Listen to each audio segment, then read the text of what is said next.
Now, I used this term at the beginning of photographic memory. And when people hear this term, they usually think about a camera.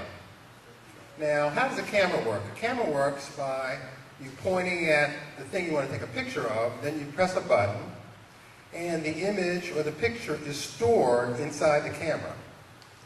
And then you press another button, and the image is retrieved. Now, wouldn't it be great if all of us could just press a button and everything we see just went in our minds? Wouldn't that be great? But it doesn't work that way, right? You can't do that. We don't have a button. You just can't see things, remember everything. But there are some similarities between a camera and the human mind. And the similarity is that our minds, our brains, process information in terms of pictures. It stores and remembers things in pictures the best. Now, if I have the word camera here, or if I say the word camera to you, what do you see in your mind? You usually don't see the letters, you usually don't see the word spelled out as camera, but you see a picture of a camera. Isn't that right? Now, what if I showed you this picture here? Now, this is also a camera, right? But this camera looks a little different, doesn't it? It has arms and legs, it has eyes, it has a mouth. This is a very unusual looking camera, isn't it? Now, which of these three images would stick out the most in your mind? So the cartoon of the camera, because it's very strange. So the point is that first of all, we think and remember things easiest when we think of them in terms of pictures, and if they're very strange and unusual, we remember them better. So, what are the things that can make us remember things better, and what are the things that are easy for us to remember? Well, if we see something that wouldn't really happen in real life, and this picture of this camera is something you would never see, right? You would never see a camera walking in the room looking like that, right? That's unusual. If you saw something like that, that would stick in your mind. Things that are silly, funny, ridiculous, those things stick in our minds, things we find very funny. Images and memories associated with emotions. If we have a birthday party and we get a lot of presents, that's a very happy day, and we remember that, right? And also, we remember sad things. If you lose a loved one or we hear of a sad event, we remember that. Sometimes it's hard to forget that. Now, we also remember things that are associated with unusual events. Now, we had a couple of unusual events in the last month, didn't we? Right? We had an earthquake, didn't we? Yeah. So all of you will remember the rest of your lives, everything that happened, everything you saw on the day of the earthquake, right? We also had a hurricane, right? So again, all of you, if you lost power, if you had flooding, you're going to remember that. You're going to remember that forever. It's going to be hard for you to forget that. It's easy. You don't have to think about it. Images or pictures associated with action, things that are moving are easy to remember. Things that are associated with our five senses: sight, sound, touch, taste, and smell. Now, if you see something that's very bright or very colorful, you remember that, right? If you hear something that's very loud, like a siren, you're going to remember that. If you touch something that's very hot or very cold, you're going to remember that, right? If you get burnt. If you taste something that tastes really good or really bad, that's easy to remember. If you smell something that smells really bad, oh, that smells terrible, you're going to remember that, right? Right? Things that are very big or very small, we're going to remember that. And quantity. Now, if all these people showed up at your front door, you would remember that, right? Yeah. So these are the things that our mind remembers very easy. So the trick is, if you want to remember it, you have to use these kind of thoughts in your mind to remember things that you want to remember. Okay, now I'm going to talk to you about some techniques that you can use to improve your memory. And three techniques that have been shown to be effective in memory are imagination, association, and linking. And I'm going to show you examples of all this. First of all, imagination. You all know what imagination is. In your imagination, you can transform ordinary things into things that are unusual. And those things will be easy to remember. The word association means connecting new information to things that we already know. So if something looks like something that you've seen already, you'll remember that. If something sounds like something you've heard before, you'll remember that. And then finally, linking. Linking is making a connection between two things that are unrelated and making a ridiculous story or picture that associates them together. Now let me show you an example of what I'm talking about. By using the techniques of imagination, association, and linking, I'm going to show you how you can use those techniques to remember somebody's name. And the name I picked is your principal, Mrs. Minikowski. Now, you all know Mrs. Minikowski. You see her every day, so you all know her. But what if you just met her? What if you just met her and you wanted to remember her name? Well, the first thing you would do is try to make a picture in your mind of her name. And that's not easy, looking at her whole name, but if we were to break it up into syllables, then we can remember her name easier. Now, what does Minna, her first syllable in her name, remind you of? What does that sound like? Minnie, it sounds like Minnie. And her middle syllable, cow, sounds like a cow. And ski sounds like skiing, right? So if you wanted to visualize her name, you would think of a small cow, a mini cow skiing, right? Okay, so that's association. Now, we want to link this image to Mrs. Minikowski. So what I thought of linking this picture to her is to have a mini cow skiing on her head. Sorry, Laura. Now everyone's going to be looking at you funny from now on.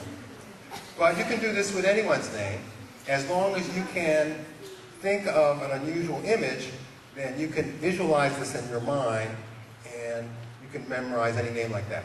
Now I'm going to show you how to memorize a vocabulary word. Now, has anyone ever heard of this word, pulchritude? Yes? What does it mean?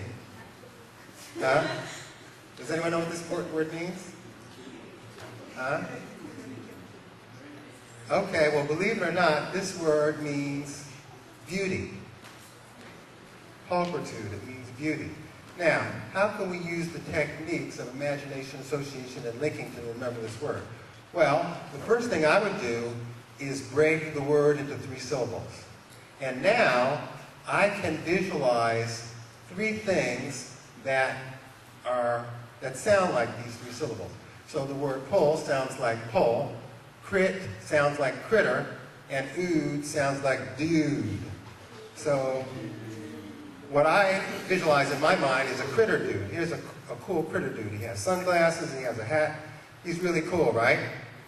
So this is a critter dude.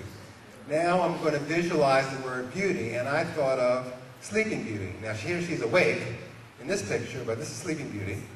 Now if I want to link these 2 words together to remember them, the way I would think about it would be Sleeping Beauty pulling a critter dude. Okay? So now you have an unusual image in your mind, and it's kind of silly, it's kind of funny. So this will stick in your mind. So probably you'll be able to remember this word now. Pulchritude means beauty. Any questions about this? Does this make sense? Okay, good. Now I'm going to show you what I did to memorize the poem that I recited a few minutes ago. What I did was the same thing. I picked certain words in the poem, and I picked words that I could make a visual picture of in my mind. So the first word I picked is when things made me think of Thing 1 and Thing 2. Everyone knows Thing 1 and Thing 2, right? Okay? And then I picked the word wrong, and that made me think of this Asian fellow, Mr. Wong. And the next words I thought of was road walking uphill. So I visualized some children walking up a hill, walking up a road. And the next word I visualized was fun. So that's easy. You just think of some money. And then the next word I visualized was debts. So here's some debts. Here's some bills, credit card bills. Okay? And then the next word I visualized was smile. And then the next word was cry. Okay? So to memorize this series of images, I made up a story using all these images. So the story I made up was thing 1 and thing 2 start chasing Mr. Wong, and Mr. Wong runs away and starts running up the hill with these children. He gets to the hill, and then he knocks the children over a cliff.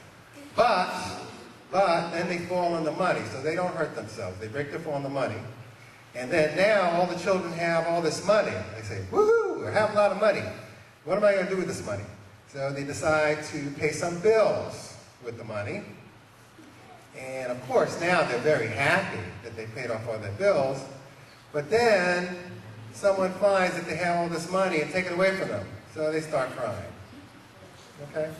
So you can do this for as many words as you want. You can do this forever. You can make a chain, a linking chain of different images, and remember all the information you want to remember. Okay, any questions about that? Yes? Is what? Oh, okay, well this is higher. This is higher than that. But you're right, oh, it caught me. I didn't put a picture by. But you can make a picture in your mind for anything you want. Okay, as many or as little as you need to remember what you want to remember.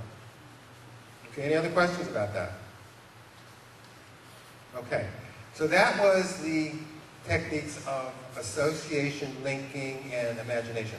Now I'm going to show you a technique called the PEG system. And here I have, the PEG system works if you want to remember a list of things. And here I have a list of 10 things. So the 10 things I picked, or 10 items I picked, was snowman, pumpkin, money, fireman, tennis, car, cats and dogs, pencil, Sister Charmaine, and baseball. Now, how many people think they can memorize these 10 things for me? You can? Okay, you want to try it? No? You want to try it? Okay, who wants to try it? Okay, you like to try it? Okay. No, you can't. Okay, look at it and then close your eyes. Okay, go ahead. Snowman, pumpkin, money, tennis, fireman, throwing them out of order. Sister Charmaine, that's all. Yeah. Okay, that's pretty good. That's pretty good. Okay, well, the point is that if you think really hard, you can probably do it. And most people can get maybe 5, 6 of them. But it's really hard to do that. So I'm going to show you an easier way now. The easier way is using a PEG system. It's called a mental PEG system. And a mental PEG is a word that acts as a hook for information. Now, what's a PEG? Now, a PEG is like a hook in your house. So you come home and you put your clothes on the hook, you put your jewelry, whatever, and then you go away, and when you come back, it's still going to be there, right? Unless someone takes it, it's going to be in the same place. So this is the same thing that we do with a mental PEG system, except you have a hook that you create in your mind. And there are different systems, but the one I'm going to talk about today is called the number rhyme system. And for each number, from 1 to 10, we're going to have a word that's going to remind me of that number. So number 1 will be sun. Number 2 will be shoe. Number 3 will be tree. Number 4 will be door. Number 5 will be hive, like a beehive. Number 6 will be bricks. Number 7 will be heaven. Number 8 will be gates. And number 9 will be pine, like a pine cone. And number 10 will be hen. Okay? So each one of these, from number 1 to 10, we have a word now that rhymes with the numbers 1 to 10. Okay, so now what we're going to do is connect each word that we want to remember with one of the words on our PEG, all right? So the first word we want to remember is snowman. So how would we link sun to snowman? Well, what I did is I thought of a snowman getting a suntan. He's not going to last very long doing that, right? He's going to melt. Okay, For the next peg, shoe, linking that to pumpkin, I thought of a shoe that looks like a pumpkin. Does anyone want to buy one of these kind of shoes? Huh? You would? Okay. Okay, so for the next number, tree, peg, I thought, and I wanted to link money, I thought of a tree that's growing money instead of leaves. How'd you like to have this in your backyard, huh? You would? Okay. Okay, for the next peg, for door, I thought of a fireman breaking a door down. Okay? So these are all things I visualize in my mind. For the next peg, 5, hive, tennis, I thought of a bee playing tennis. Okay? For the next peg, 6, bricks, I thought of a car made of bricks. That's going to be a pretty heavy car, huh? Okay. For number 7, peg heaven, cats and dogs, I thought it was raining cats and dogs. Has anyone ever seen that happen? Yes. You have? Oh, okay.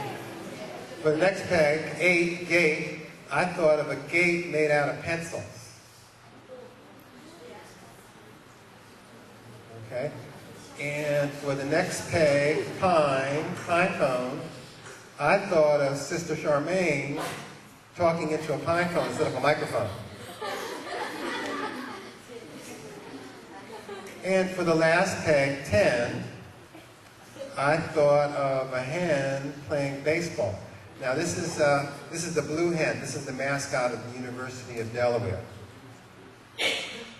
Okay, so now we have our peg system, and we're linking words that we want to remember to each one of those pegs. Okay, now, what are the 10 things we want to remember? What is sun? Snowman.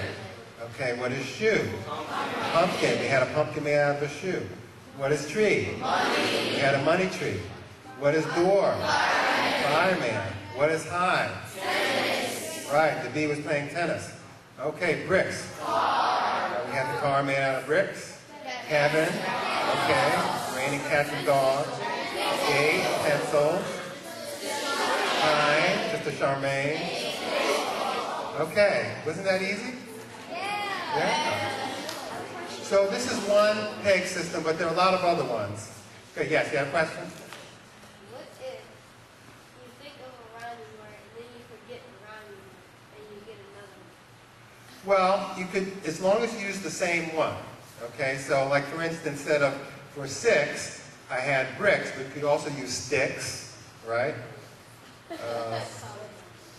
For a instead of tree, you could have said knee. You could use anything, but you always want to use the same thing, all right? And there are other different ways, there are other different peg systems. All right, so that's the number rhyme system. Yes, you have a question?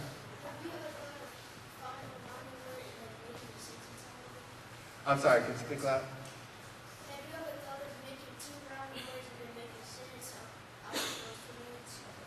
Well, you could probably do that, but that's a different system.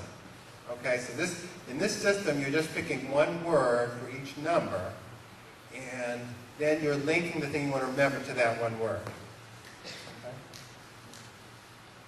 Okay, now finally, I want to show you the system that I use to memorize the number at the beginning. And the system I used is called the phonetic alphabet. And what this system is a code that builds words out of numbers. And then once we have the words, we use the same thing. We use association, linking, and imagination to link all the words together. Now this is going to look a little complicated, and I'll explain it, I'll go over it very carefully, and you're probably going to have to read about it later to understand it better. But basically, the way this system works is that each number from 0 to 10 to 9 is represented by a letter or a sound. So for the number 0, the letter is S or Z, which sounds like S or Z. S and Z sound the same, S and Z. For the number 1, the letters are T and D. T and D sound the same. T, D, and Th all sound the same. For the letter 2, for the number 2, the letter N, is the code. For the letter 3, it's the letter M. For the number 3, it's the letter M. For the number 4, it's the number R. It's the letter R, I'm getting it mixed up. For the number 5, it's the letter L. For the number 6, it's the letter J, or the sound sh or ch. So j, sh, and ch sound the same, or soft G, g. For the number 7, it's the letter K, or the sound k, like cat, k, or g. For the number 8, it's the letters F and V, which sound like f and v sound the same. And for the number 9, we have the letters P and B, which sound the same, p and b. Okay. So then, use the letters W, H, Y, which have no value, and the vowels A, E, I, O, U have no value, or if you have a silent letter has no value. Now, all this will make sense in a minute. Now, first of all, how do you remember which letters correspond to each number? Well, for the number 0, the word 0 starts with Z, so that's how you remember 0.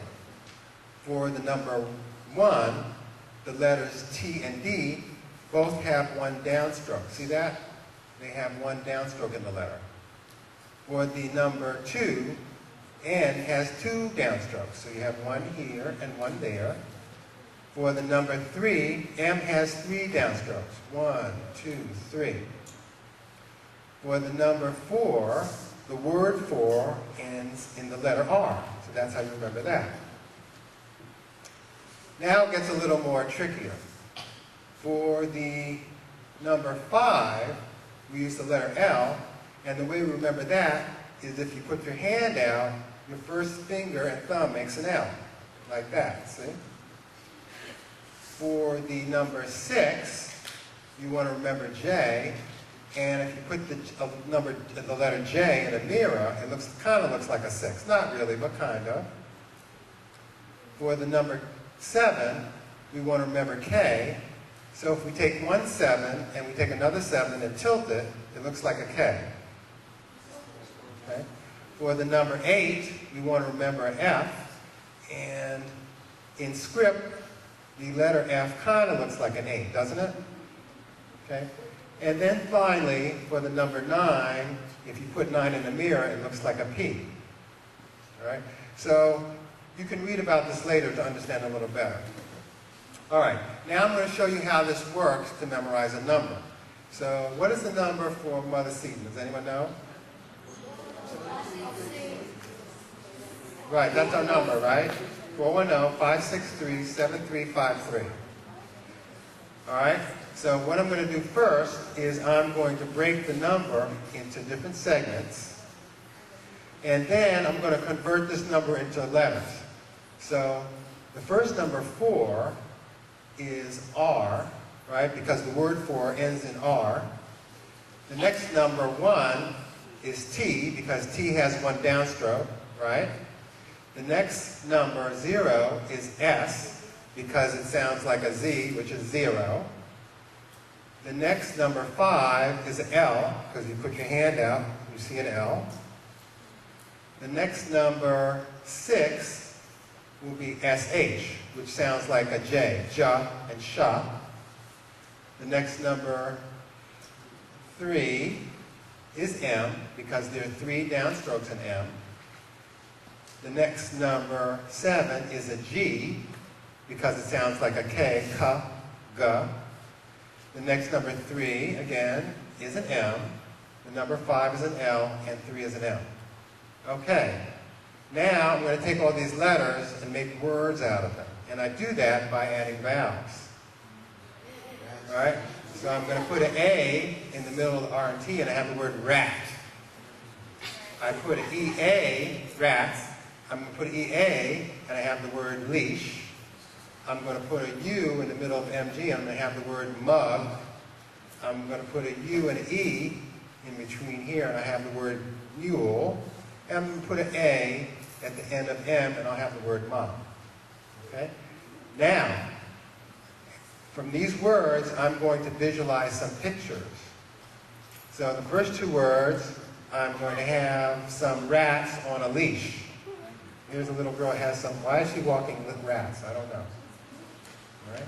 So rats are leaps. And then the next word, mug, I think of a mug, but this is a strange mug. It's being broken apart. Okay, the next word, mule. We all seen a mule. Mules are known for kicking. And then the last word, ma, this is somebody's mother. Right. Okay, so now to remember the phone number, I'm going to link all these images together. So what I thought of is the girl who has rats on the leash.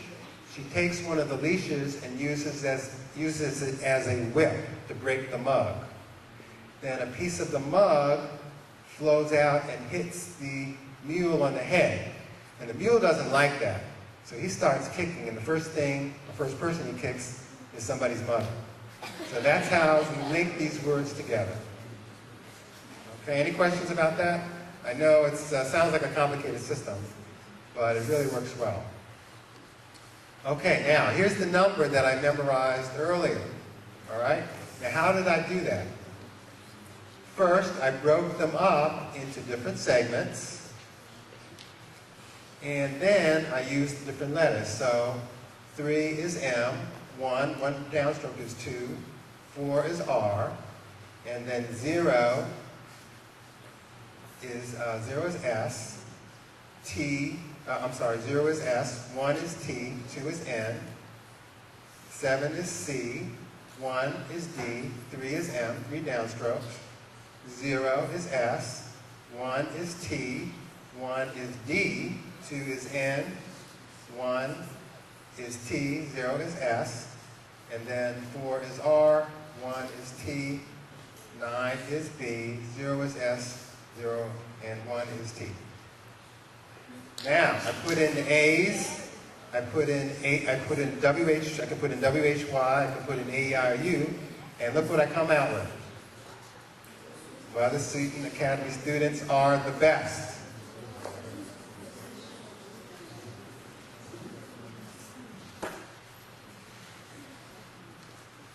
Okay, so, any other questions about this?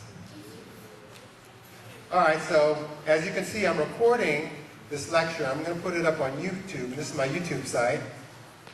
And also, all the techniques I talked about are in this book. It's called the Ultimate Memory Book.